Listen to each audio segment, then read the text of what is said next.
Good afternoon, everyone. My name is Nayaswami Padma, and I'm here today to bring you the 12 o'clock weekday episode quatrain from the Rubaiyat of Omar Khayyam as explained by Paramahansa Yogananda and edited by Swami Kriyananda.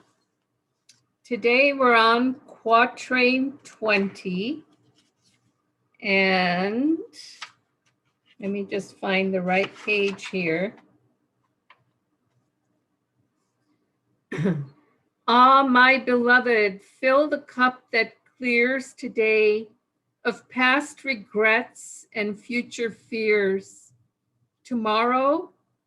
Why, tomorrow I may be myself with yesterday's 7,000 years. That is the quatrain, and I'm going to play it now with Swami Kriyananda singing it. Stanza 20.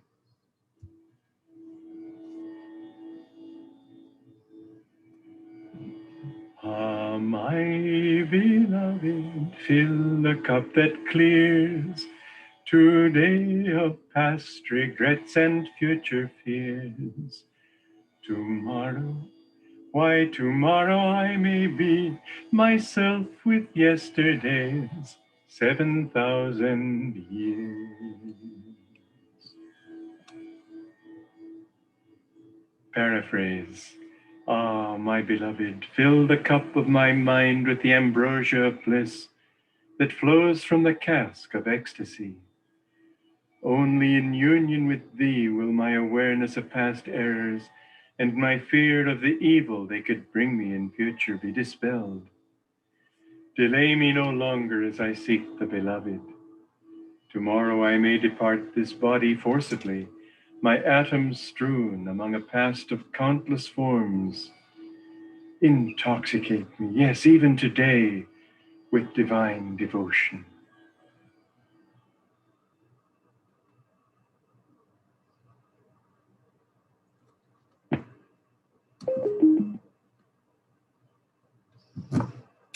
I'm getting technical here. Excuse me. This quatrain is rich with a divine promise because he is effectively saying that regardless of what karmas I may have experienced in the past, and regardless of what karmas I may still experience in the future, if I touch the hem of divinity now, if I make that divine contact now, all things will change into the future. And it doesn't necessarily mean that our karma won't be actuated, that our karma won't be played out. It means that we'll be in a different state of consciousness as our futures play out, so that they won't touch us in the same way. So we will not be attached to our karma, to our actions and reactions. In fact, we won't be compelled at all. We'll still simply be playing out the drama of life as we should. In the Indian teachings, we talk about Sabikalpa Samadhi, reaching that state of samadhi. There are different levels of samadhi, and reaching that level of samadhi, it's the first stage where we feel that we experience our oneness with God in our meditation. And then over time, that as that consciousness stays with us in our meditations, in time, eventually, that consciousness will be able to stay with us in the midst of our activity, not only in meditation. And that state is called Nirvikalpa Samadhi. And so, what he's saying in this quatrain has to do with that first level of samadhi, where always we don't have to look to our past. We need to live in the present, and the future will take care of itself if we live in the present.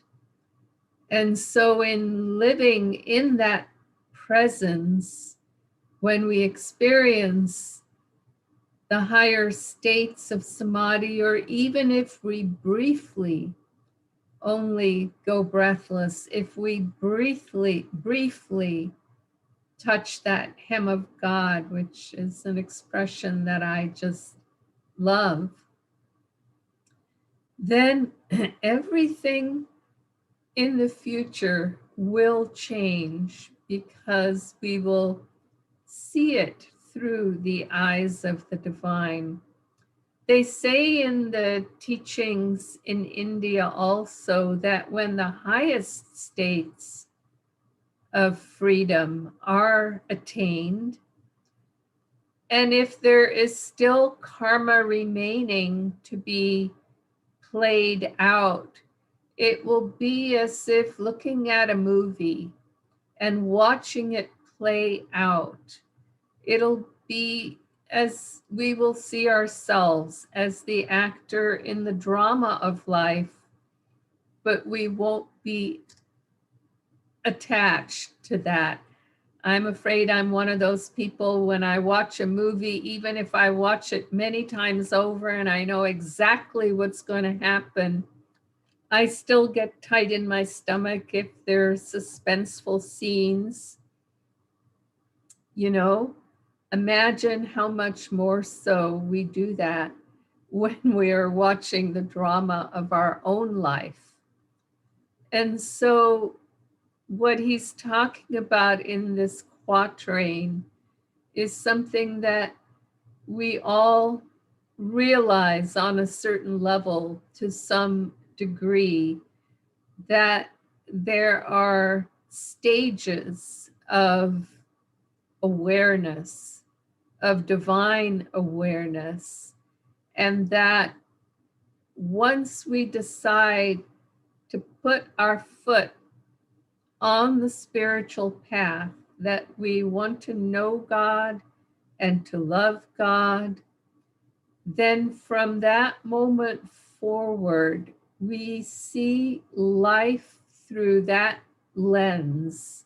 The veil of life is lifted, you might say, and we go into the future much, much more at peace and centered in our own higher self.